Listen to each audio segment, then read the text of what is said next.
Assalamu alaikum, everyone. I hope you are doing well. So, welcome to today's CIS community session.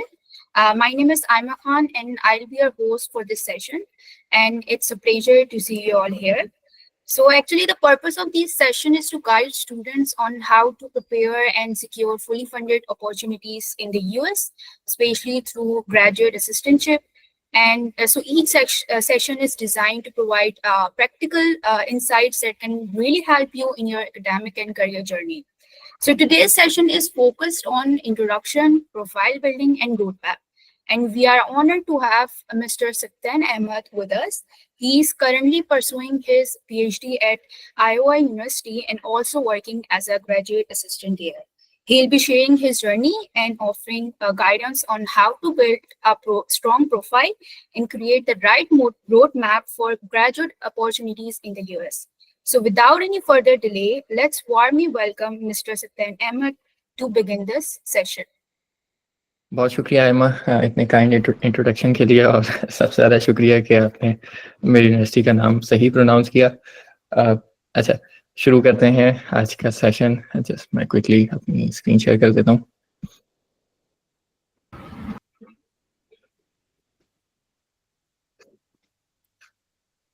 मेरी screen visible होगी आप लोगों के पास? जी जी। अच्छा, तो जैसा कि आयमा ने बता दिया है कि आज का टॉपिक एक कॉम्प्रिहेंसिव ओवरव्यू होगा स्कॉलरशिप रोड मैप को लेके। अच्छा, थोड़ा सा हम स्पेसिफाई कर देते हैं ताकि चीज़ें क्लियर रहें कि हम ग्रेजुएट लेवल स्कॉलरशिप्स की बात कर रहे हैं, अंडर ग्रेड स्कॉलरशिप्स की और एक्सचेंज प्रोग्राम्स की बात नहीं करेंगे इसमें। हाउएवर वो सिनेरियोज भी काफ़ी हद तक सिमिलर ही होते हैं, लेकिन हमारा फोकस ग्रेजुएट लेवल स्कॉलरशिप्स पे ही होगा। तो और एक और चीज़ कि हम यहाँ पे जो भी बात करेंगे वो यूनाइटेड स्टेट्स के बारे में बात करेंगे, वहाँ पे कौन सी अपॉर्चुनिटीज़ एग्जिस्ट करती हैं और यूनिवर्सिटी लेवल पे और स्टेट लेवल पे या कंट्री लेवल पे कह लें। मेरा ब्रीफ सा इंट्रोडक्शन, मेरा नाम सत्यान अहमद है और करंटली मैं ग्रेजुएट स्टूडेंट हूँ आयोवा स्टेट यूनिवर्सिटी में। राइट नाउ मैं एज अ ग्रेजुएट टीए और टीचिंग असिस्टेंट और साथ साथ रिसर्च असिस्टेंट के तौर पर आयोवा स्टेट यूनिवर्सिटी में काम भी कर रहा हूँ। प्रीवियसली मैंने एज अ सॉफ्टवेयर इंजीनियर सर्व किया है गुडकोर में, और मैं आप लोगों की यूनिवर्सिटी IIT का ही ग्रेजुएट हूँ कंप्यूटर इंफॉर्मेशन सिस्टम डिपार्टमेंट से। अगर आप में से कोई भी मुझसे कनेक्ट करना चाहे तो लिंक्डइन के थ्रू या फिर टीम्स के थ्रू या मेरे प्राइवेट व्हाट्सएप नंबर के थ्रू मुझसे रब्ता कर सकते हैं।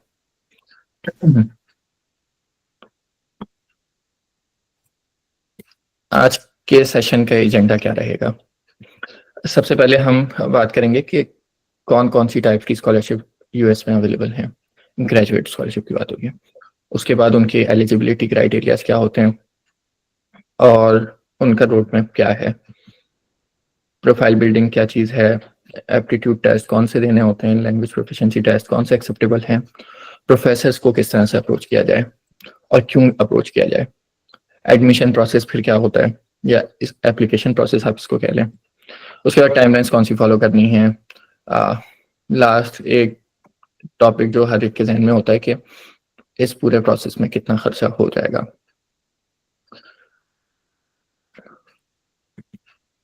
अच्छा, इससे पहले कि मैं आगे बढ़ूं, आप लोग मुझे जो क्वेश्चन आपके सामने लिखा हुआ है उसके बारे में अपना पर्सपेक्टिव शेयर करें। मीनवाइल मैं कमेंट्स खोल लेता हूं।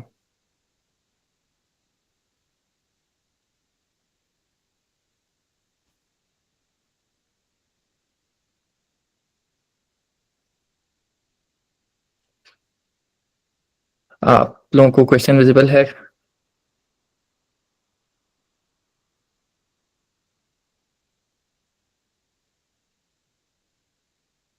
आयमा, मेरी आवाज आ रही है आप लोगों को?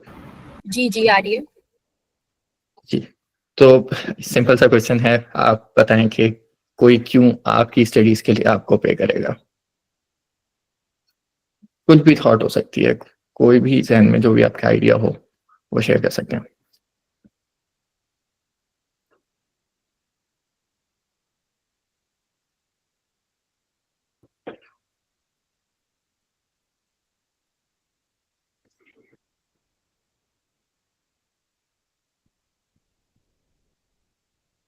थैंक यू वेरी मच, जज़ाकल्लाह।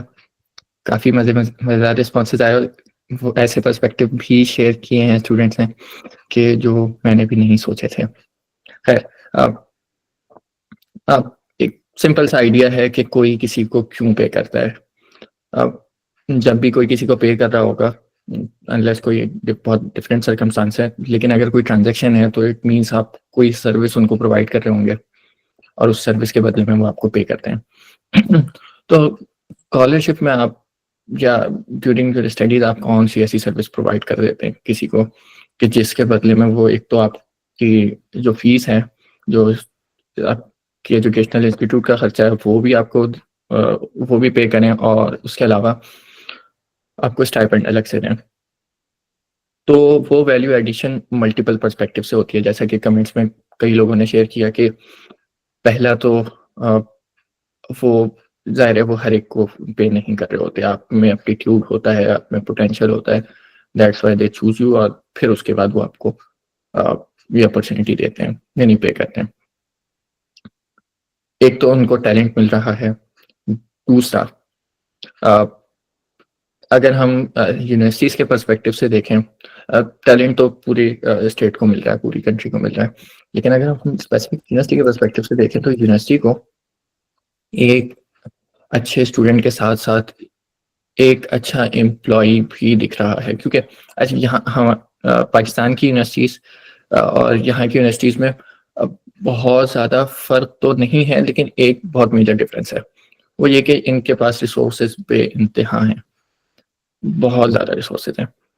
तो और इनके पास अपने रिसोर्सेज भी ठीक ठाक हैं, और जो स्टेट इनको प्रोवाइड करती है, जो कंट्री इनको रिसोर्सेज प्रोवाइड करती है, वो भी बहुत होते हैं। तो यहाँ जहाँ पे बहुत ज़्यादा रिसोर्सेज होते हैं वहाँ पे बहुत ज़्यादा अपॉर्चुनिटीज़ भी प्रोड्यूस हो जाती हैं। तो उनमें से दो स्पेसिफिक अपॉर्चुनिटीज़ के बारे में हम बात करेंगे। एक है टीचिंग असिस्टेंटशिप और दूसरी है रिसर्च असिस्टेंटशिप। बहुत सारे लोगों को इनके बारे में पता होगा, जिनको नहीं पता उनके लिए मैं समराइज कर देता हूँ कि टीचिंग असिस्टेंटशिप का मतलब है कि आप किसी प्रोफेसर को किसी कोर्स में, एक कोर्स में या एक से ज़्यादा कोर्सेज में असिस्ट करेंगे। असिस्ट का मतलब ये हो सकता है कि उनकी जगह जब वो अवेलेबल ना हो, आप लेक्चर्स दे दें, आप लैब्स कंडक्ट कर लें, आप ग्रेडिंग कर लें, या फिर आप अटेंडेंस ले लें, ये भी एक काइंड ऑफ असिस्टेंस है। दूसरी चीज़ है रिसर्च असिस्टेंटशिप। उसको समझ लीजिए कि कोई प्रोफेसर है। हाँ, उससे पहले रिसर्च असिस्टेंटशिप से पहले मैं एक और डिफरेंस बता दूँ यहाँ की यूनिवर्सिटी में। यहाँ दो तरह की फैकल्टीज होती हैं, एक टीचिंग फैकल्टी, एक रिसर्च फैकल्टी। जो टीचिंग फैकल्टी है उसका काम है कि वो स्टूडेंट्स को पढ़ाएगी। जो रिसर्च फैकल्टी है उस पर इस तरह की कोई भी ऑब्लिगेशन नहीं है कि उसने कोर्स एक या दो कोर्सेज हर सेमेस्टर पढ़ाने ही पढ़ाने हैं। उस पर सिर्फ और सिर्फ ऑब्लिगेशन है कि उसने रिसर्च करनी है, और यूनिवर्सिटीज़ के लिए यूनिवर्सिटीज़ के लिए स्ट्रॉन्ग रिसर्च पेपर्स पब्लिश करने हैं, क्योंकि ज़ाहिर है एक रिसर्च पेपर से मल्टीपल लोगों का फ़ायदा होता है, जो जिसने लिखा होता है, जिस लैब से गया होता है, जिस यूनिवर्सिटी से गया होता है, और बहुत सारे। उसकी सिर्फ इतनी ऑब्लिगेशन है। तो रिसर्च असिस्टेंटशिप का मतलब है कि आपने उस ऐसे प्रोफेसर के साथ काम करना है जो रिसर्च फैकल्टी का हिस्सा है, और आपने उसकी लैब में हो सकता है उसके प्रोजेक्ट पे या हो सकता है अपने प्रोजेक्ट पे काम करना है। एंड गोल ये होगा कि साल में 1, 2 या 4 या 10 जितने भी रिसर्च पेपर आपकी यूनिवर्सिटी आपके लैब से पब्लिश हों। ये रिसर्च असिस्टेंटशिप और टीचिंग असिस्टेंटशिप की समरी है।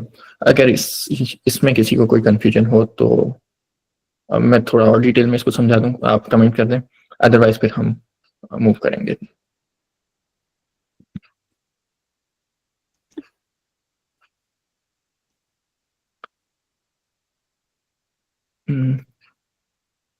चलिए, आइमा, अगर कोई बीच में इम्पोर्टेंट कोई क्वेश्चन है तो आप मुझे विदाउट क्वेश्चन आपको दिए, ओके ओके। पहले उसको एड्रेस कर लेंगे। अच्छा, टाइप्स ऑफ स्कॉलरशिप्स। अब बेसिकली यूएस या कहीं की भी बात करें तो दो टाइप की स्कॉलरशिप्स होती हैं, एक कोटा बेस्ड स्कॉलरशिप्स और दूसरी open scholarships. Quota based scholarship उनको कहते हैं जहाँ पे हर रीजन का या हर कंट्री का या ओवरऑल नंबर ऑफ स्कॉलरशिप्स का एक कोटा डिफाइंड हो और जो किसी एक ही सोर्स से आ रही हो। उसकी पॉपुलर एग्जांपल है फुल ब्राइट का नाम बहुत सारे लोगों ने सुना होगा। फुल ब्राइट यूएस की कह लें कि फ्लैगशिप इस स्कॉलरशिप है, इस तरह से कि उसके बारे में सब लोग जानते हैं। हाउएवर जो नंबर ऑफ स्कॉलरशिप्स हैं वो बहुत लिमिटेड होती हैं, यानी साल में पाकिस्तान से एग्जैक्ट नंबर मुझे नहीं पता, लेकिन मेरा नहीं ख्याल 100 स्टूडेंट्स भी जाते होंगे। और पिछले साल बल्कि इस साल ट्रम्प एडमिनिस्ट्रेशन के अंडर में कुछ इस तरह की पॉलिसीज आई जिसकी वजह से बहुत ज़्यादा ये नंबर भी कर्टेल हो गया और कुछ फुल ब्राइट स्कॉलर्स को उनके स्टाइपेंड अभी तक नहीं मिले। और मैंने सुना है कि अब वो सिचुएशन थोड़ी बेहतर हो गई है। तो एक ये स्कॉलरशिप है। इसी के अंडर अम्ब्रेला में आप USEFP के एक्सचेंज प्रोग्राम्स को रख लें, एक्सेट्रा एक्सेट्रा।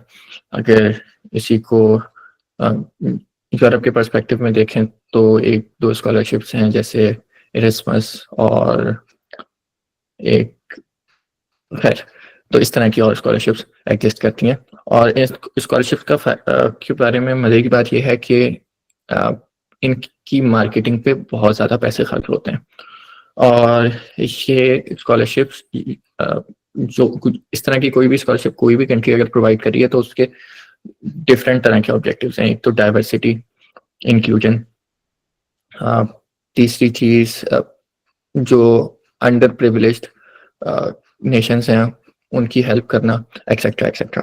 ठीक है, इसमें जाहिर है एप्टीट्यूड और मेरिट को देखा जाता है, लेकिन प्राइमरी ऑब्जेक्टिव सिर्फ और सिर्फ टैलेंट को अपनी कंट्री में लाना नहीं होता बल्कि दूसरी कंट्रीज को भी अपलिफ्ट करना होता है। तो ये बात हो गई कोटा बेस्ड स्कॉलरशिप्स। दूसरी स्कॉलरशिप्स जो पाकिस्तान में तो मेरा नहीं ख्याल इतनी एग्जिस्ट करती हैं, लेकिन यूएस में बेतहाशा है, वो है ओपन स्कॉलरशिप्स। ओपन स्कॉलरशिप को आप स्कॉलरशिप कह लें, आप इनको असिस्टेंटशिप्स कह लें, आप इनको ओपन पोजीशंस कह लें, आप इनको फुली फंडेड स्कॉलरशिप कह लें, जिस नाम से आप इनको पुकारना चाहें। ओपन स्कॉलरशिप की एक एग्जांपल जिस तरह से मैं आयोवा स्टेट यूनिवर्सिटी में मेरा एडमिशन हुआ, जिस तरह से हर साल सैकड़ों स्टूडेंट्स का पाकिस्तानियों का एडमिशन होता है। अगर मैं सिर्फ अपनी यूनिवर्सिटी का बताऊं तो सिर्फ मेरी यूनिवर्सिटी में इस साल तकरीबन 8 या 10 ग्रेजुएट पाकिस्तानी स्टूडेंट्स आए हैं। और 8-10 अगर मेरी यूनिवर्सिटी में आए तो यूएस में आप यूँ समझिए कि 2000 से 4000 के बीच में बड़ी यूनिवर्सिटीज एग्जिस्ट करती हैं।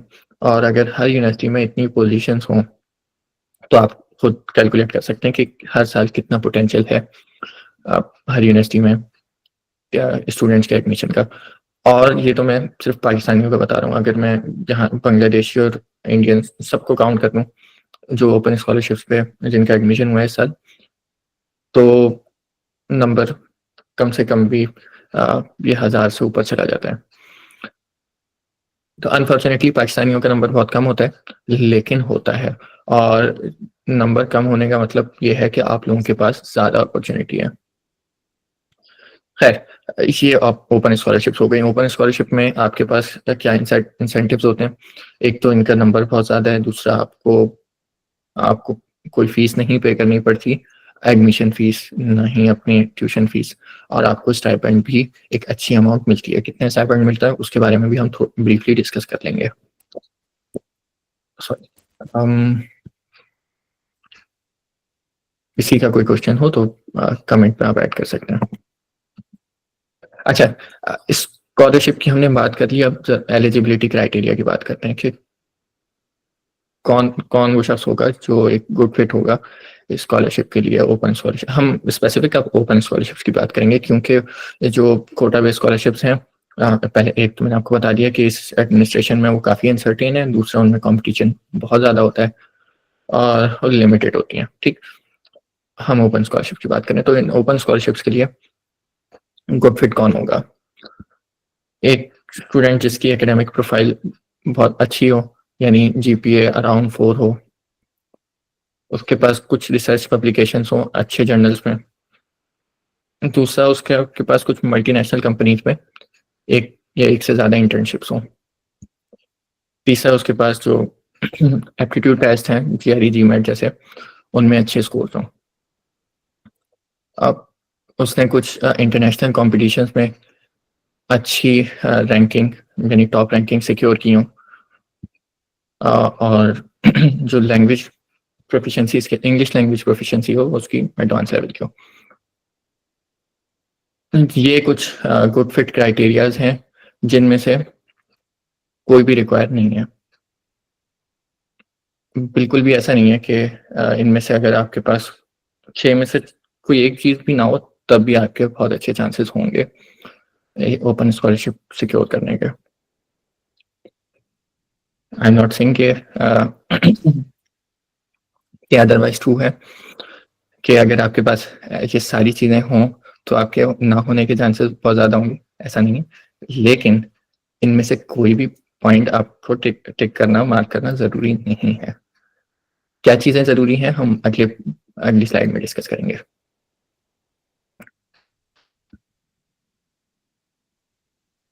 अच्छा, स्टार्ट कैसे करना है, और इन्हीं कमिंग स्लाइड्स में हम ये भी डिस्कस करेंगे क्या चीज़ें फिर ज़रूरी हैं। तो पहला स्टेप है प्रोफाइल बिल्डिंग।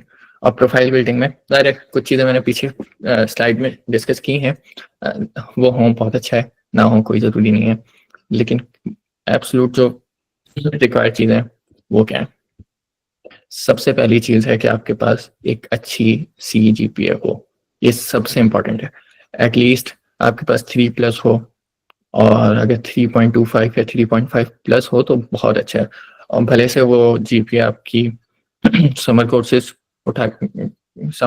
आप अटेंड कर लें उससे आ जाए, भले से पहली बारी में आ जाए, उससे फर्क नहीं पड़ता। लेकिन वंस आपकी यूनिवर्सिटी एंड होती है तो फिर आपके लिए एक इशू हो जाएगा, क्योंकि अब आप उसके बाद CGPA आप अपनी बेहतर नहीं कर सकते।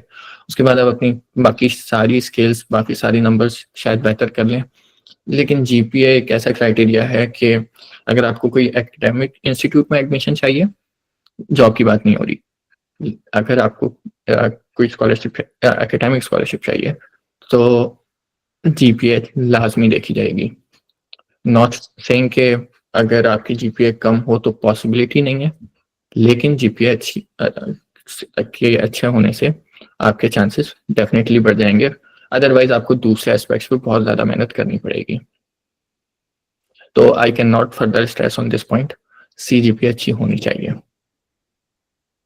बाय द वे, एक मजेदार सा पॉइंट मेरे जहन में आया अभी। अब मैं CIS कम्युनिटी के जितनी भी इनिशिएटिव्स होते हैं उनको बहुत क्लोजली फॉलो कर रहा होता हूँ। अभी मैं थोड़े दिन पहले यूनिवर्सिटी में किसी काम से यानी था और फ्री था तो मैंने YouTube खोली, तो CIS कम्युनिटी के YouTube के पेज पे एक पॉडकास्ट आया था। तो बड़ा मजेदार पॉडकास्ट है, CGPA वर्सेस स्किल्स। तो अगर आप में से किसी को के पास वक्त हो तो वो पॉडकास्ट जरूर देखें, मुझे बहुत पसंद आया। खैर, move to the next point. Coding skills आपकी अच्छी होनी चाहिए। आई एम अज्यूमिंग कि हमारे पास जो मीटिंग में स्टूडेंट्स हैं वो मोस्ट ऑफ देम और may be all of them belongs to IT, यानी सॉफ्टवेयर इंजीनियरिंग डिपार्टमेंट से हों या कंप्यूटर सिस्टम से हों या फिर कंप्यूटर साइंस से हों। लेकिन बाय ऑल मीन्स उनकी कोडिंग स्किल्स कुछ ना कुछ बिगिनर लेवल होंगी। अब किस लेवल की कोडिंग स्किल चाहिए उसको डिस्कस कर लेंगे। लेकिन अगर कोई स्टूडेंट ऐसा है जो जिसका कोडिंग का बैकग्राउंड नहीं है तो वो एक बात कमेंट कर दे ताकि मुझे आइडिया हो जाए कितने ऐसे स्टूडेंट्स हैं।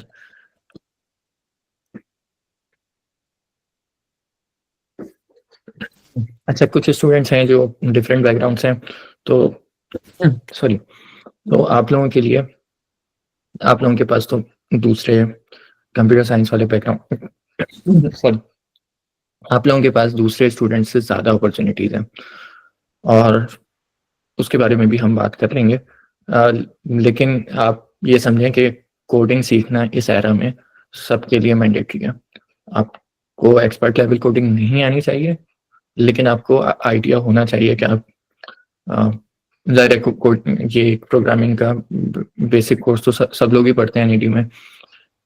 लेकिन उससे एक लेवल आके आपको थोड़ी प्रॉब्लम सॉल्विंग स्किल्स पे काम ज़रूर करना चाहिए, क्योंकि ये एक ऐसी स्किल होगी जो आपकी डोमेन में आपके स्कॉलरशिप के चांसेस बहुत ज़्यादा बढ़ा देगी।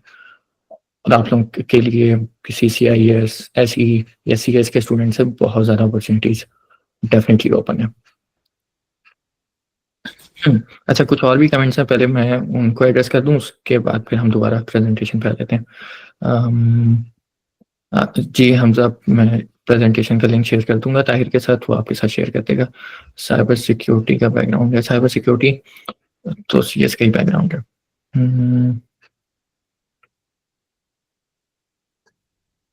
साइड प्रोजेक्ट्स के बारे में भी बात कर लेते हैं।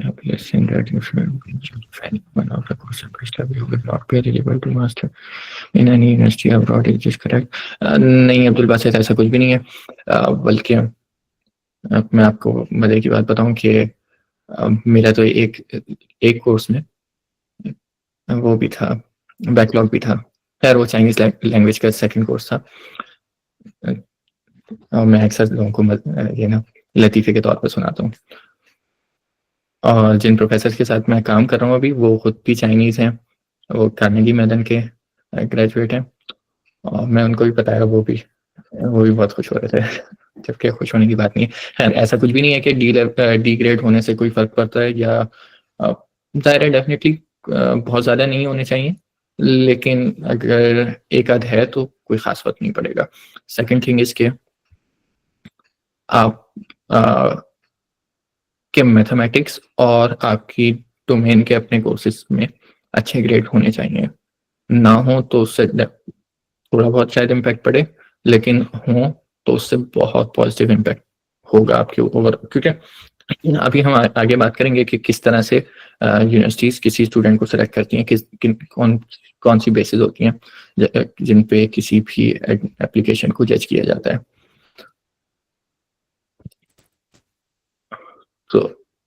तो हम बात कर रहे थे कि GPA अच्छी होनी चाहिए, दूसरा कोडिंग स्किल्स होनी चाहिए। अच्छा, कोडिंग स्किल्स का एक पूरे दुनिया में एक स्टैंडर्ड सेट कर दिया गया है कि किस तरह से जज किया जाएगा कोडिंग स्किल्स को। तो कोडिंग स्किल्स को खैर ये एक बहुत जेनेरिक सा वर्ड है, प्रॉब्लम सॉल्विंग के साथ एसोसिएट कर दिया गया। Bye means of problem solving in terms of coding I mean के लीड कोड के साथ। तो यहाँ पे प्रोफेसर्स हों, बड़ी कंपनीज हों, छोटे एम्प्लॉयर्स हों, सबको ये वर्ड रटा हुआ है कि लीड कोड। पाकिस्तान में इतना पॉपुलर नहीं है, लेकिन यहाँ पे बहुत है।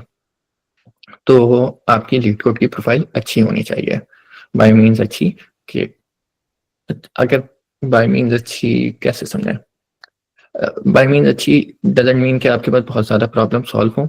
इट मीन्स कि आप इजी और मीडियम लेवल क्वेश्चंस आसानी से सॉल्व कर सकें, यानी हर 5 में से 3 क्वेश्चंस आप खुद से with in half an hour solve कर सकें ईच क्वेश्चन।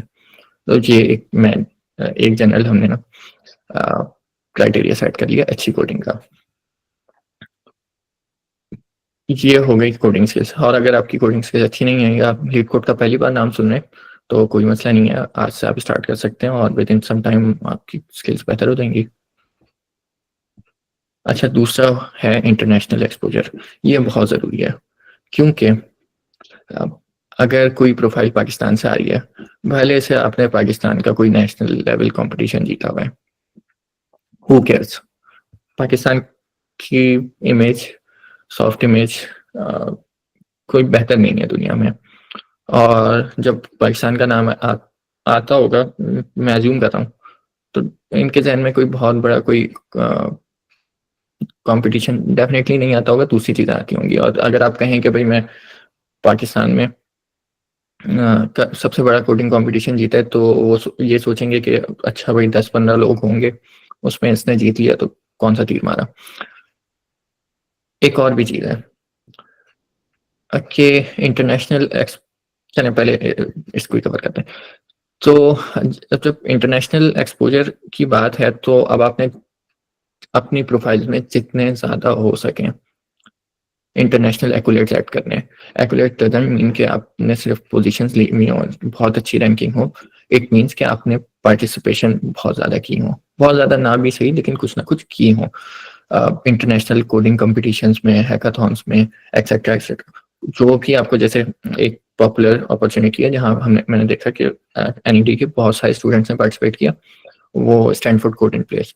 वो एक टीचिंग अपॉर्चुनिटी है, प्रॉब्लम सॉल्विंग टीचिंग या प्रोग्रामिंग की टीचिंग अपॉर्चुनिटी, और वो एक इंटरनेशनल अपॉर्चुनिटी है। उसमें आपको स्टूडेंट्स के साथ इंटरेक्ट करने का मौका मिलता है, आपको स्टैनफोर्ड की तरफ से एक सर्टिफिकेट मिलता है, और तीसरा ये कि स्टैनफोर्ड का नाम आपकी सीवी पे आता है। तो इस तरह की जितनी भी अपॉर्चुनिटीज हों जो फ्री ऑफ कॉस्ट हों, और अगर अगर आपको थोड़ा बहुत पे भी करना पड़ता है तो इट डेफिनेटली वर्थ इट। तो ऐसी सारी अपॉर्चुनिटीज आपकी सीवी के अंदर होनी चाहिए, वो सारे स्टार्स होने चाहिए आपके सीवी में, क्योंकि इट विल रिफ्लेक्ट कि अच्छा, एक तो स्टूडेंट सिर्फ कुएं का मेंढक नहीं है, बाहर निकल के भी सोचता है, और जो अपॉर्चुनिटी अपने लिए अपॉर्चुनिटीज पैदा करना जानता है। तीसरी बात ये कि उसको पता है कि किस तरह से एक इंटरनेशनल टीम में काम किया जाता है, क्योंकि ये बहुत इंपॉर्टेंट स्किल है। अच्छा, कुछ लोग एक इंटरनेशनल टीम्स में अपनी जॉब पोजीशन में काम कर रहे होते हैं, उससे डेफिनेटली फायदा होता है, लेकिन अगर आपकी कोई कंपनी को जानता होगा तो बहुत ज़्यादा फायदा होगा। लेकिन कितने चांसेस हैं कि आपकी कंपनी को कोई प्रोफेसर जानता हो? बहुत कम। लेकिन कितने चांसेस हैं कि स्टैनफोर्ड को कोई प्रोफेसर जानता हो?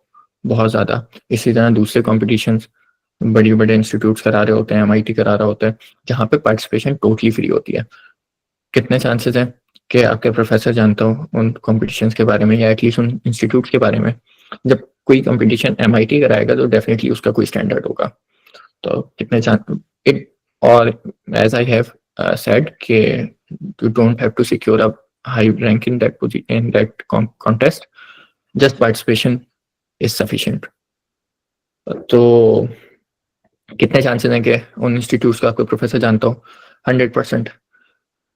तो ये चीज़ें डिफाइन करती हैं कि आपकी प्रोफाइल देख के प्रोफेसर क्या सोचेगा।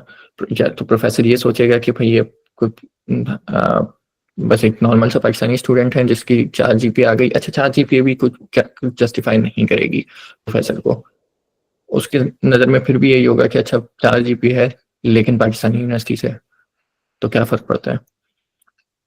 लेकिन जब आपके पास एक अच्छा स्ट्रॉन्ग एकेडमिक प्रोफाइल होगी और उसके साथ एक स्ट्रॉन्ग इंटरनेशनल एक्सपोजर आपकी रिज्यूमे से रिफ्लेक्ट हो रहा होगा, then it means a lot.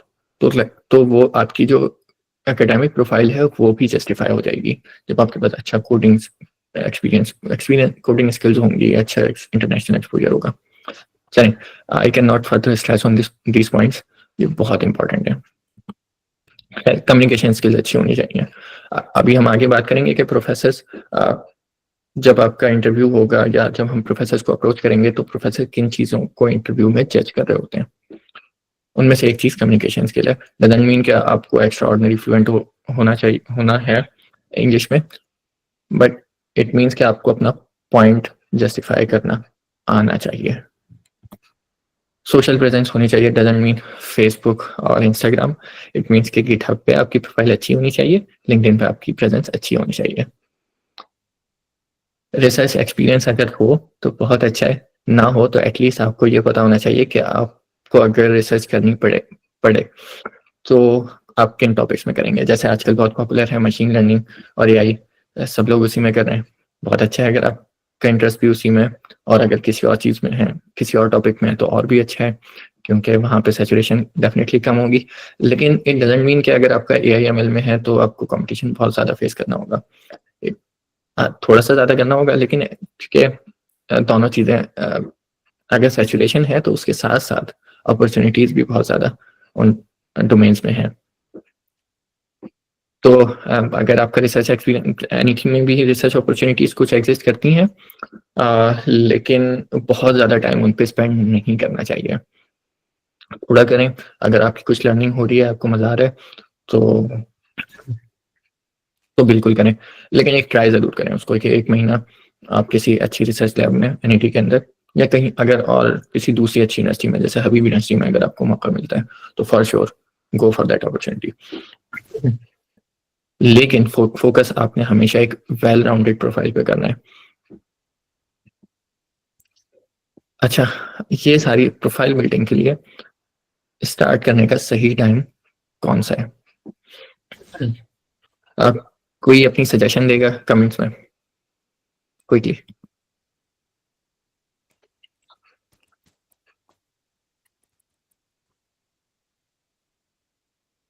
अच्छा, सब लोगों को पता ही है। मैं सोचा था ये कोई सीक्रेट होगा। हाँ, there is no right time to start but today. खैर, आप लोगों के तो टुनाइट हो गई, हमारे यहाँ भी सूरज निकला है।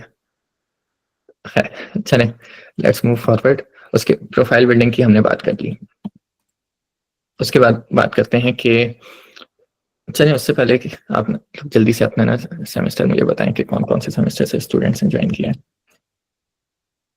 5th semester. अच्छा, कुछ मुझे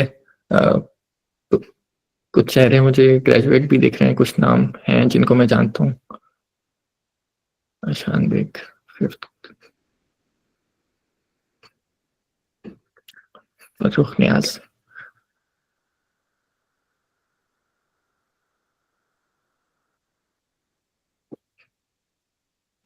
तो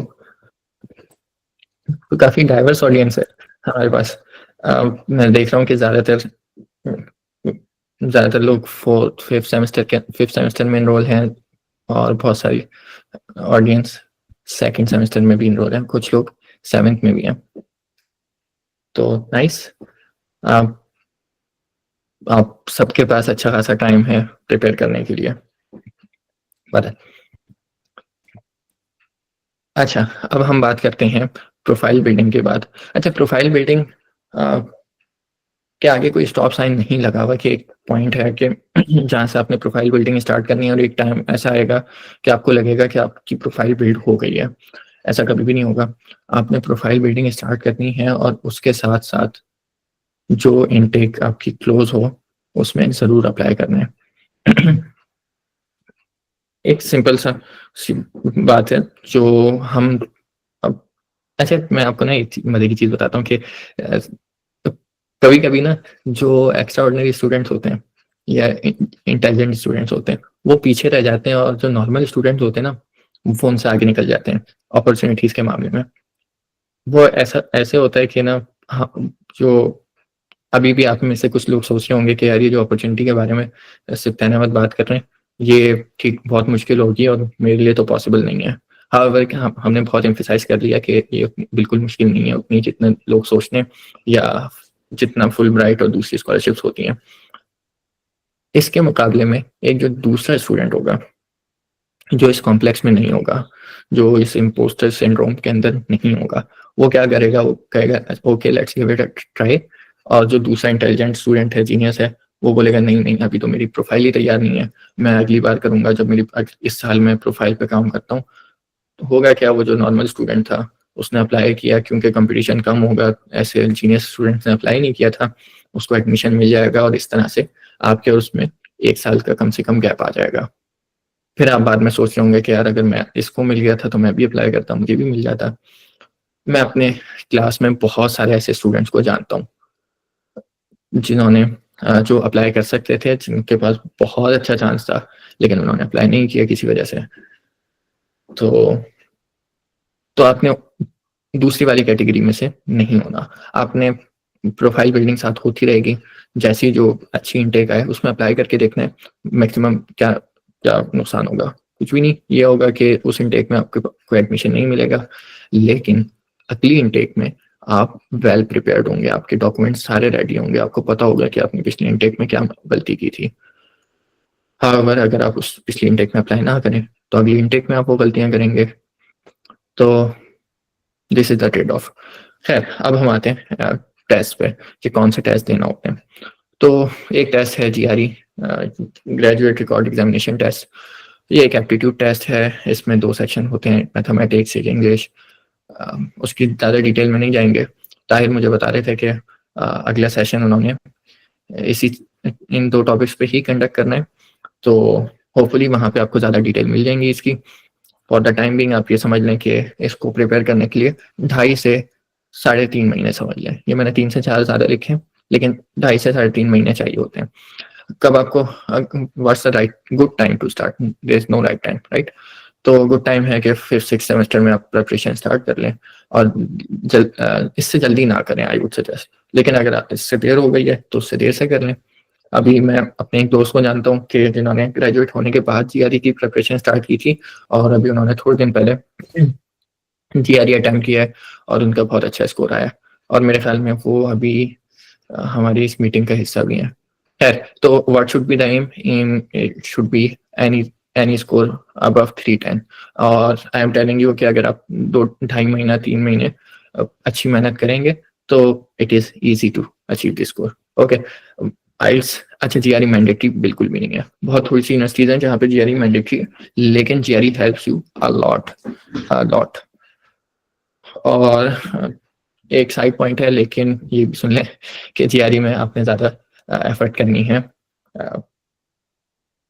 खैर चलें, वो अगले सेशन में ना आपसे डिस्कस हो जाएगा। पर आइल्स पे आते हैं। आइल्स मैंडेटरी है।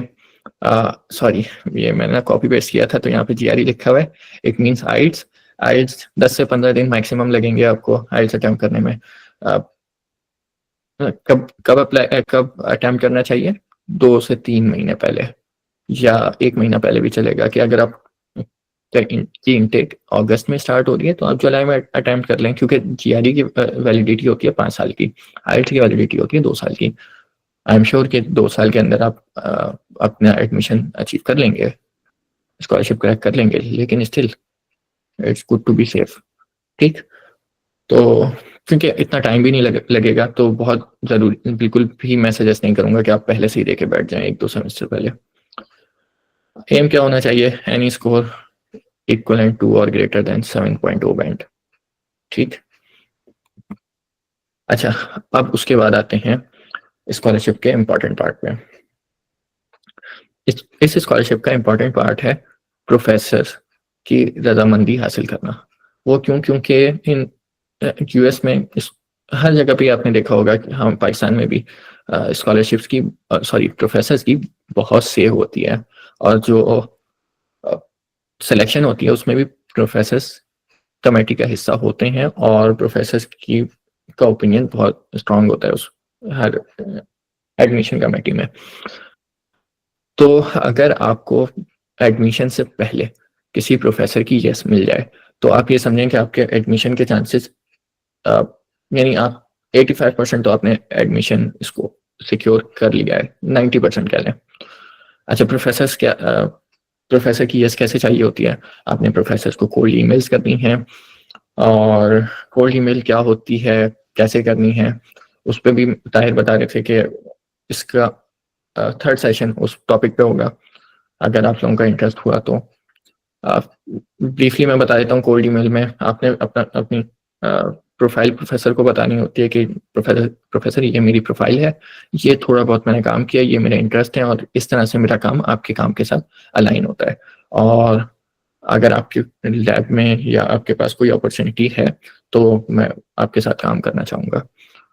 अब आप सोचेंगे कि या तो किसी की ईमेल में कुछ बहुत एक्स्ट्राऑर्डिनरी लिखा हुआ तो प्रोफेसर जवाब देंगे, या फिर कोई और रेयर रीज़न हो, जबकि ऐसा नहीं है। आपके ईमेल में अगर कोई रीजनेबल भी अचीवमेंट हो तो भी प्रोफेसर उससे इम्प्रेस नहीं भी हो तो रिप्लाई ज़रूर करते हैं, और पॉजिटिव रिप्लाई की बात हो रही है।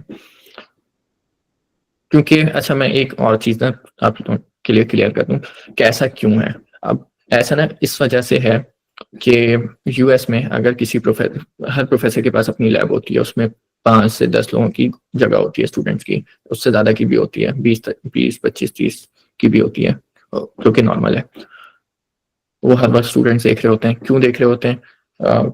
कि अगर वो कोई रिसर्चर यूएस से हायर करें तो उसको कम से कम साल के 1.5 लाख यूएस डॉलर तो देना होंगे, और अगर वो एक अच्छा स्टूडेंट दुनिया के किसी और कोने से उठा के ले आए तो उसकी फीस जो होगी वो तो यूनिवर्सिटी भर देगी, उसको कुछ मिनिमम सा स्टाइपेंड देना होगा जो वो अपनी जेब से उनकी अपनी जेब से भी नहीं जा रहा होता, उनकी फंडिंग होती है, उससे जा रहा होता है। खैर इसमें कुछ टेक्निकलिटीज है, वो आपकी के मतलब की नहीं है अभी। बहरहाल मैंने आपको इसका आइडिया दे दिया कि क्यों इस तरह से काम करता है। अच्छा, प्रोफेसर क्या देखते हैं किसी भी स्टूडेंट में? वो सिर्फ कुछ पॉइंट्स हमने पीछे डिस्कस किए थे, मेनली उनको समराइज करें तो प्रोफेसर सिर्फ पोटेंशियल देख रहे होते हैं स्टूडेंट में कि इसमें काम करने का पोटेंशियल है, ये हार्ड वर्क कर सकता है, और क्या ये उस जो टॉपिक इसने लिखा है उसको लेके वाकई में सीरियस है, इसके इंटरेस्ट है उस टॉपिक में या नहीं है। कुछ प्रोफेसर्स, खासतौर पर चाइनीज प्रोफेसर्स, मैथमेटिक्स को लेके काफी ऑब्सेस्ड होते हैं, तो अगर आपके पास मैथ्स के अच्छे स्कोर हैं तो वो आपको अच्छा काफी हेल्प करेगा, और नहीं है तो भी कोई मसला नहीं है। इंटरव्यूज में हमने बात की थी कि वह कम्युनिकेशन, अच्छा हाँ, मैं आपको एक एग्जाम्पल ईमेल दिखा देता हूँ। मैं इन प्रोफेसर के साथ काम नहीं कर रहा बिल्कुल भी, और कुछ आप प्रोफेसर का नाम पढ़ के आपके जहन में कुछ चीजें आएंगी, और इस खैर उसको मैं उस तक टाइम क्लैरिफाई कर दूंगा। ये देखें, ये एक प्रोफेसर हैं जो एक बांग्लादेशी प्रोफेसर हैं, ये university of Maryland Baltimore county के प्रोफेसर हैं। इनको मैंने एक ईमेल की थी, इसमें कुछ एक्स्ट्रा ऑर्डिनरी नहीं है। ये ईमेल वाले सेशन में आपको ये सारी डिटेल्स मिल जाएंगी। ये बहुत पुरानी मेरी एक ईमेल है, और उसका जवाब में प्रोफेसर ने कहा, बताया कि हाँ उन वो इसी टॉपिक में काम कर रहे हैं, और उसके बाद फिर आगे हम उनके साथ मेरी एक गूगल मीटिंग सेट हुई। हाउएवर मैंने इस यूनिवर्सिटी में अप्लाई नहीं किया फॉर सम रीजन, लेकिन just give you an idea कि प्रोफेसर इंटरेस्टेड होते हैं। और मैंने प्रोफेसर के को इस वजह से ईमेल नहीं की थी कि ये साउथ एशियन प्रोफेसर है, बल्कि इस वजह से कि इनके साथ मेरा इंटरेस्ट काफी हद तक अलाइन हो रहा था। तो दिस इज द थिंग। ठीक है, let's back to our presentation. अच्छा, लेट्स मूव फॉरवर्ड। अच्छा, प्रोफेसर्स की एक्सपेक्टेशन पे भी हमने बात कर ली कि प्रोफेसर्स क्या एक्सपेक्ट कर रहे होते हैं आपसे आपकी प्रोफाइल में। एप्लीकेशन प्रोसेस की बात करते हैं। एप्लीकेशन प्रोसेस जनरली, अच्छा मैं फॉल की बात कर रहा हूँ, फॉल इनटेक की। फॉल इनटेक मेजर इनटेक होता है यूएस की यूनिवर्सिटी में, जैसे हम पाकिस्तान में एनईडी में ये होता है कि एक ही इनटेक होता है। जो फॉल इनटेक होता है उसमें सारे स्टूडेंट्स आते हैं, और स्प्रिंग में कोई नहीं आता। यहाँ पे दोनों इनटेक्स में स्टूडेंट्स आते हैं, लेकिन फॉल में प्राइमरीली आते हैं। अच्छा, फॉल की मैं आपको सारी टाइमलाइन समझा दूंगा, उसी को आप स्प्रिंग पे भी अप्लाई कर सकते हैं। मैं आपको ये बता दूंगा कि स्प्रिंग स्टार्ट कब होती है, स्प्रिंग में एडमिशन एप्लीकेशंस ओपन कब होती हैं और क्लोज कब होती हैं।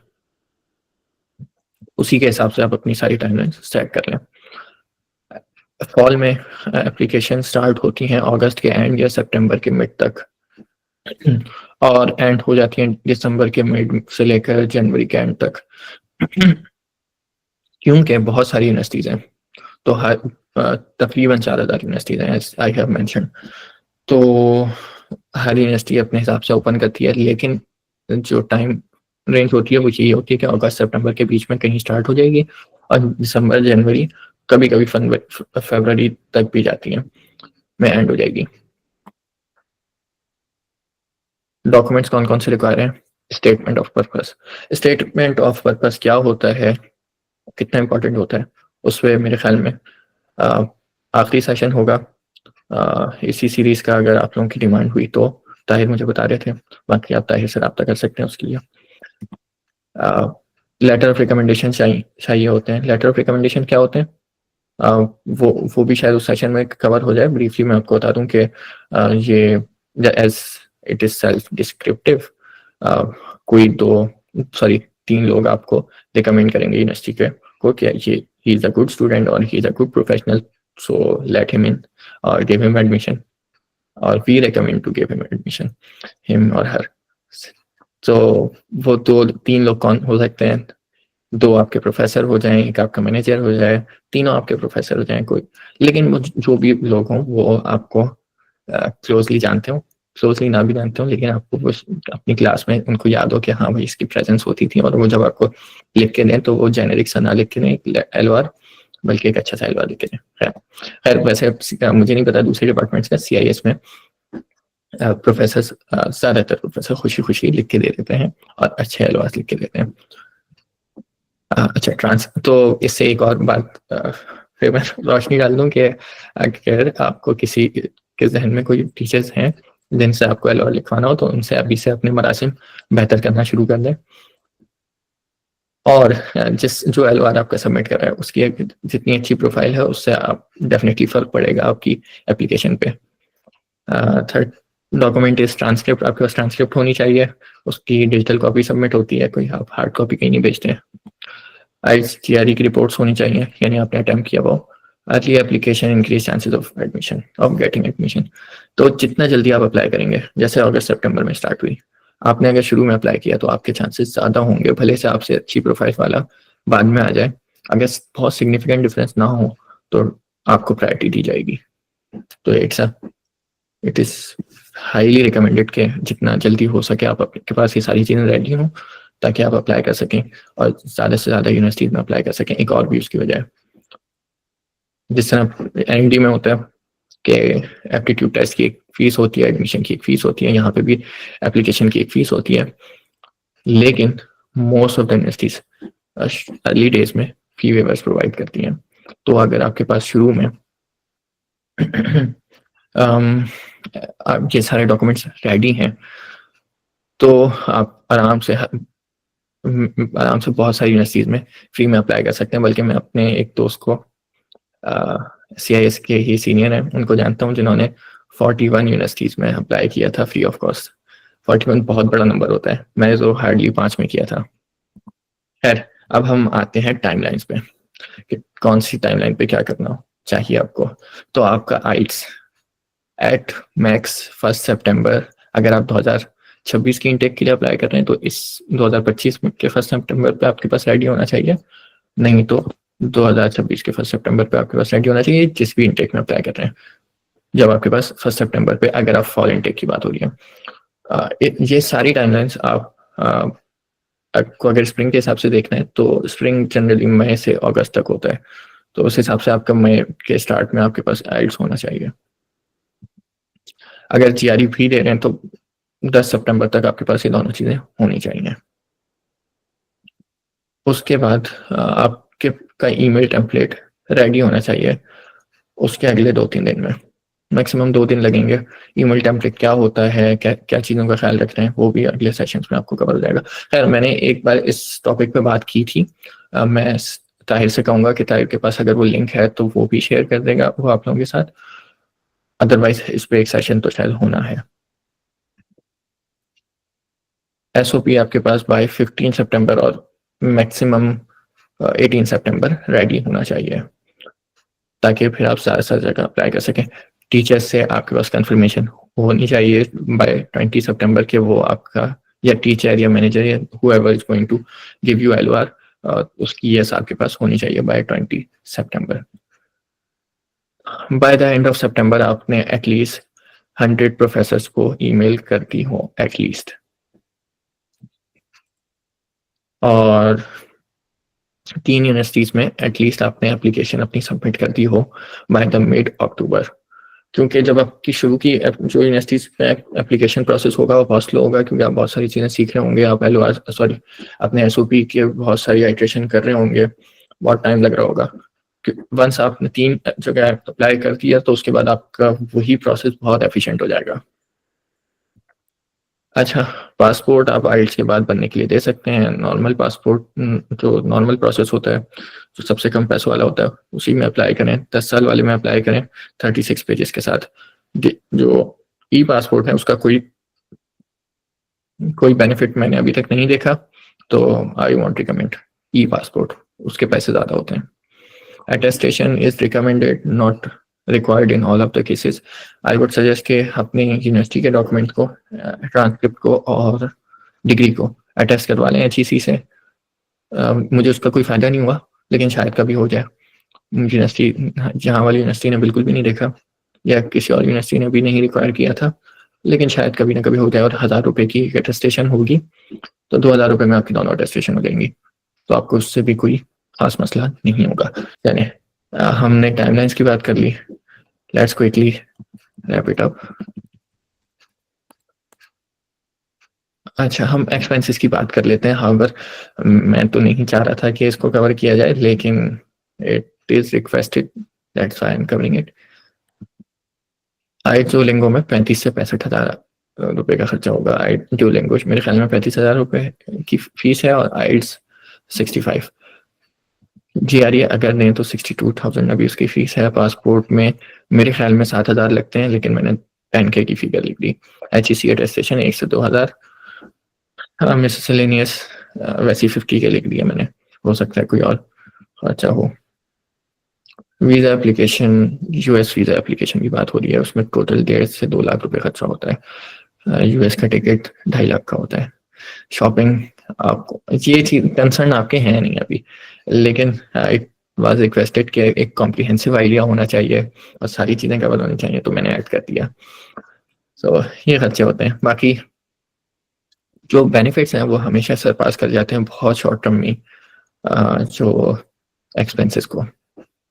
जो आपको स्टाइपेंड मिल रहा होता है वो अच्छा खासा होता है, तो यानी यहाँ का भी आपका लिविंग सारे एक्सपेंसेस कवर हो जाते हैं और आपके पास अच्छी पॉकेट मनी भी होती है।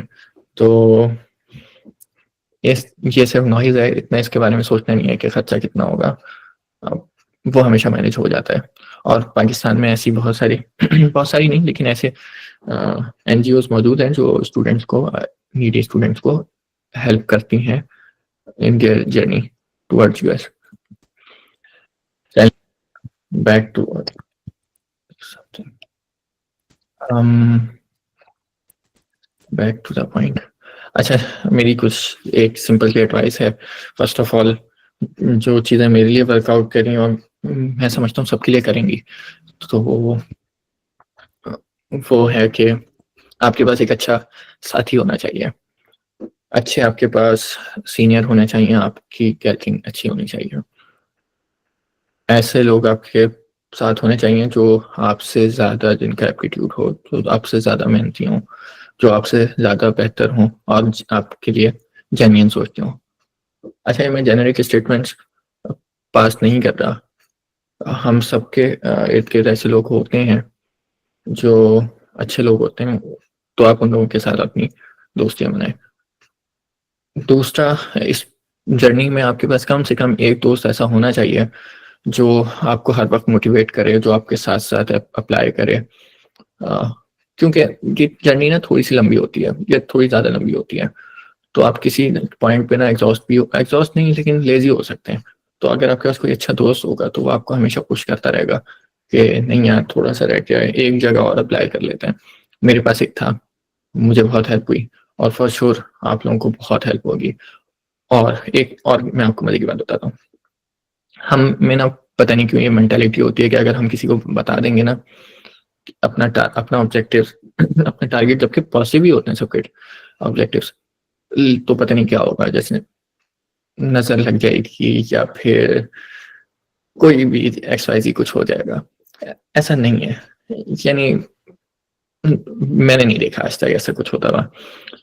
मैं आपको एक एग्जांपल से बताता हूँ। मैं 2024 SE के बैच में मैं 2 लोगों को ऐसे जानता हूँ जिन्होंने दोनों ने मुझसे सेपरेटली रीच आउट किया और इसी प्रोसेस के बारे में पूछने के लिए, और मैंने उनको कहा दोनों को कि आप लोग यही एडवाइस दी कि आप लोगों के पास ना एक अपना फ्रेंड होना चाहिए जो आपके साथ साथ ये एप्लीकेशन प्रोसेस में हो, वो भी अप्लाई कर रहा हो। तो दोनों ने मुझे यही जवाब दिया कि हमारी क्लास में तो कोई भी नहीं है, और एक ने ये कह भी दिया कि मैं तो रिवील भी नहीं करना चाहता या चाहती। तो दिस इज द केस। हमें लग रहा होता है कि कोई दूसरा इस तरह नहीं सोचता, जबकि दूसरे लोग सोच रहे होते हैं, लेकिन हम बताते नहीं हैं किसी को। तो उन दोनों लोगों को, जबकि वो दोनों एक दूसरे के बहुत करीबी दोस्त हैं, लेकिन दोनों को एक दूसरे के उसके बारे में, ऑब्जेक्टिव्स के बारे में नहीं पता था, उनके एम्बिशंस के बारे में। तो दिस इज द थिंग, आप लोगों के पास बहुत टाइम है। अपने क्लास में आप फॉर श्योर बहुत सारे लोग होंगे, जेन्युइन लोग होंगे, और मेरे ख्याल में हर 100 में से 90 स्टूडेंट्स ऐसे होंगे जरूर जो इस अपॉर्चुनिटी के बारे में अगर सुने तो फॉर श्योर इंटरेस्टेड होंगे अप्लाई करने में। तो ऐसे लोग ढूंढे अपने करीब और उनको अपना दोस्त बनाए, उनको भी बहुत मदद होगी इससे और आपको भी बहुत मदद होगी। और सिर्फ मतलब के लिए नहीं, ये रिलेशनशिप्स बहुत लॉन्ग लास्टिंग होती हैं, और जब आप किसी के बारे में जेन्युइनली अच्छा सोचेंगे तो अल्लाह ताला वैसी बरकत डाल देगा। ये मेरी एडवाइस थी। एक सजेशन है मेरी, वो ये कि CIS कम्युनिटी अपनी कैपेसिटी में बहुत अच्छा काम कर रही है आपके लिए। ज़ाहिर है US से स्पीकर्स इनवाइट कर रही है, लेकिन उनकी लिमिटेशंस हैं। एक दूसरी कम्युनिटी भी एग्जिस्ट करती है कुल गुरु के नाम से, जिसको उसके बारे में पता है। जिनको नहीं पता वो जाके सर्च कर सकते हैं। तो वो भी यही इसी प्रोसेस में स्टूडेंट्स को बहुत हेल्प कर रहे हैं, from point A two point Z, बहुत ज़्यादा हेल्प कर रहे हैं। तो अगर आप लोग वाकई में इंटरेस्टेड हैं स्कॉलरशिप को लेकर, अपने करियर को लेकर, कोडिंग को लेकर, तो उस कम्युनिटी को ज़रूर ज्वाइन करें। तो मेरे एंड से यही था आज के लिए। और one last suggestion, good things take time. तो थोड़ा सा टाइम लगता है, ज़रूर लगता है, लेकिन जो फल है वो हमेशा उस मेहनत से कहीं ज़्यादा बेहतर होगा जो आप करेंगे। और माय फेवरेट स्लाइड, ये मेरी फेवरेट स्लाइड है क्योंकि मुझे इस पर ना ज़्यादा मेहनत नहीं करनी पड़ती, ये मैं हमेशा यूज़ कर लेता हूँ। Thank you. Thank you so much, Mr. Saptan Ahmed, for giving us your time and sharing such useful guidance. And also, please let us know if you guys are interested in attending the upcoming sessions.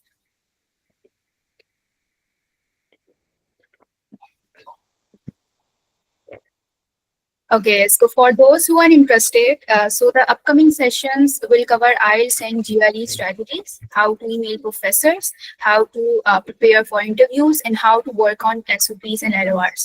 But please remember, these sessions and their recordings will only be available for a registered student. So if you haven't registered yet, today is the deadline. I'm sharing the form link in the chat. Please also share it with other students.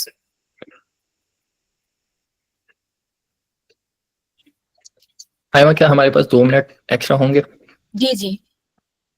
अच्छा, हमारे साथ session में अमार भाई मौजूद हैं। अमार फरीद भाई मेरे senior हैं, आप सबके सीनियर हैं। और जब मैं अभी आपको बता रहा था कि आपके पास अच्छे दोस्त और अच्छे सीनियर्स, अच्छी गैदरिंग होनी चाहिए, तो मेरे जहन में अमार भाई ही आ रहे थे। तो मेरे पास तो थे अल्हम्दुलिल्लाह।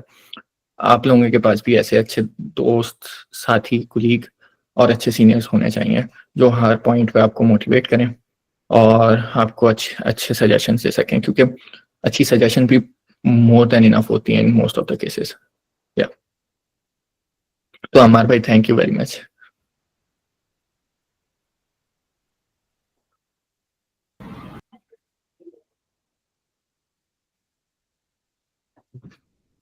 Over to you Aima.